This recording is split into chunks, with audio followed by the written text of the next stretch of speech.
I am joined now by a man who nobody resembles. Makes you think of the New Orleans Saints more than this guy, the great Deuce McAllister. He spent his entire career with the New Orleans Saints. He was the running back of my childhood with these Saints teams. It's a pleasure, it's an honor to be talking to the great Deuce McAllister ahead of Super Bowl 59. Deuce, how you doing this morning? Doing well. How are you doing, Mike? It's great to see you, Deuce. You know, listen, this is going to be the 8th time the Super Bowl's in the Superdome, 11th time in the city of New Orleans. You guys know how to do it. This is a community that comes together. We saw it after the Super Bowl win with Hurricane Katrina, and now coming off of the truck attack. Tell us a little bit about what the Super Bowl, the community coming together for a big, major worldwide event like this. What is it going to feel like this year?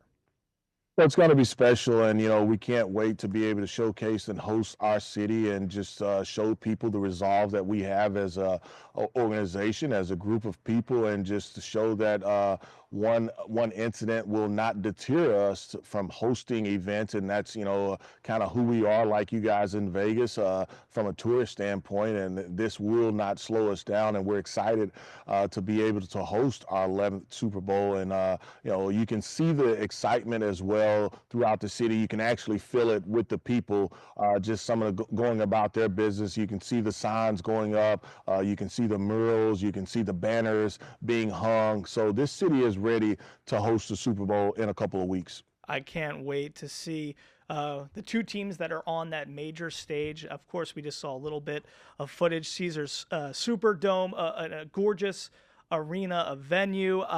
Deuce, tell us a little bit about this, because I think this year it's a fascinating season. There's a lot of powerhouses, and we've seen yourself as a running back. We've kind of seen the revitalization of this position. You know, coming out of Ole Miss, you're a two-time Pro Bowler, first-round pick. You spent your entire career with the Saints. You took the lead of that backfield after Ricky Williams was traded. But, for a few years here, we've seen this running back position kind of be an afterthought. And now we see what Saquon Barkley has done with the Eagles. We've seen what Derrick Henry has done with the Ravens, even how James Cook is playing with the Bills. So tell us a little bit about the running back position in particular, and how much of an effect that's having on these teams where we see a premium at that position.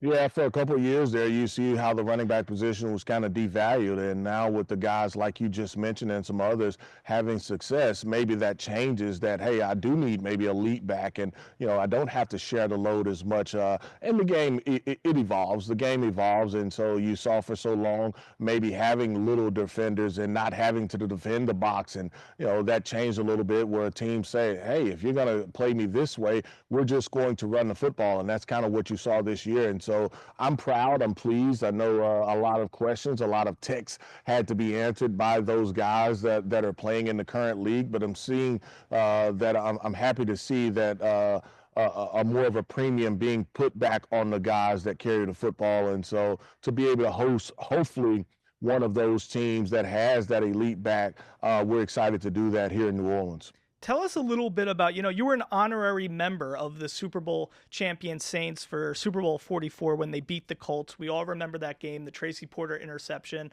all that stuff. But to me, the moment that I reflect back on was the gumption of Sean Payton to being down 10-6, going into halftime, to come out and to do that onside kick. I mean, that is going to be something that goes down forever in history, that we continually talk about. The gumption to be on that stage. You know what it's like to be an athlete. Week 7, it's still big. Your nerves are going. You got a little bit of adrenaline in those veins pumping, all that stuff. But on the Super Bowl stage, to have that gumption, tell us a little bit about the mentality of a guy like that, and why that perhaps might be needed in order to capture a Super Bowl victory.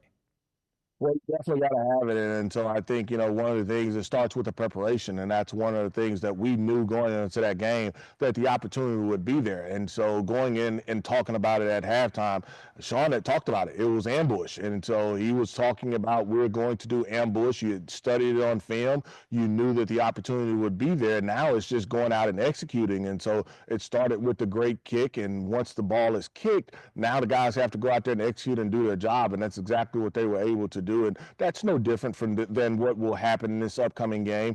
It's about executing. You can get lost in the lights and the bright lights in the moment, but from a player's perspective, it's about, can I go out and execute the game plan that you have put in for that game? And so you spend a lot of time at that facility. You spend a lot of time around those players. What you don't want to happen is you think that, hey, it's just another game, because being just another game, you may not get to that moment. So don't allow yourself to kind of take it for granted. It's a beautiful thing. A few last things before we wrap up here, Deuce. So, it's interesting.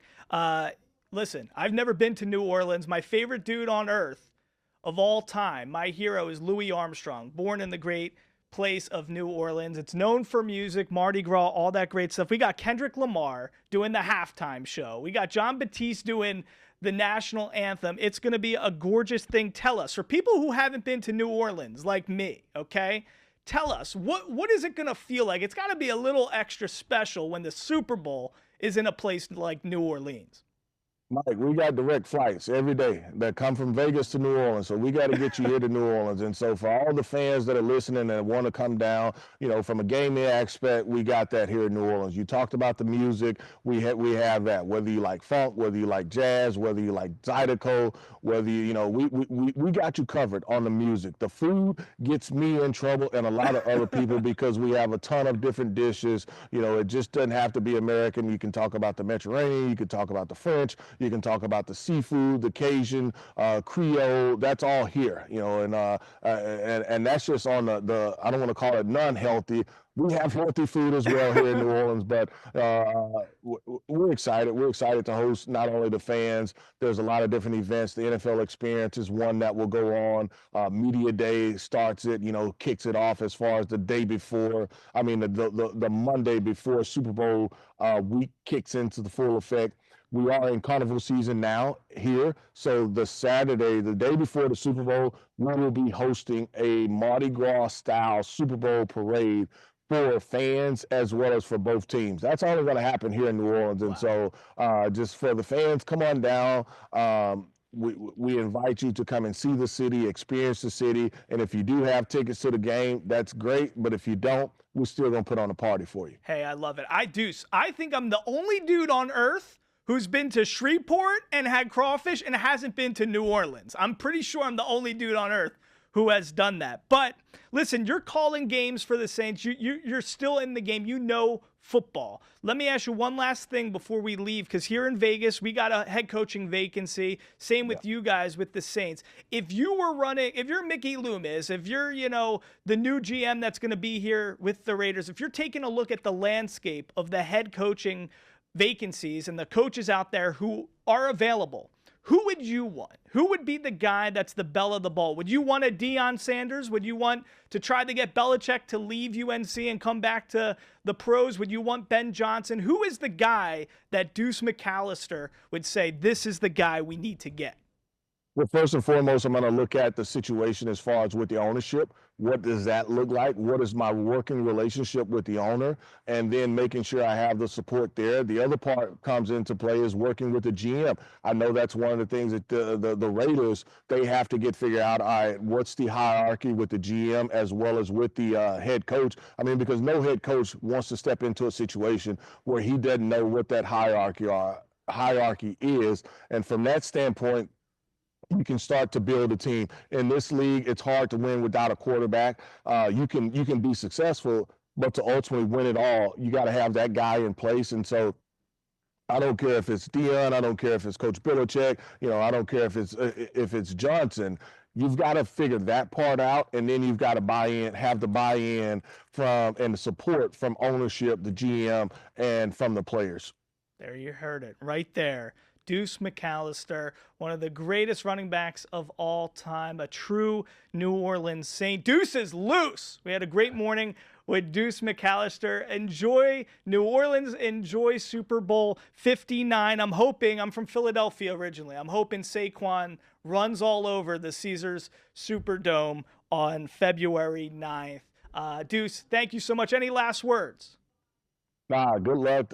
You know, we're black and silver with you guys. We're black and gold. You're black and silver. We're pulling for the Raiders. I mean, it's always fun to be able to come out to Allegiant in Vegas as well. I love it. All right, I gotta make my way down there and get some Satchmo gear and see the Marsalis family. Get all my jazz stuff that I need down there as well.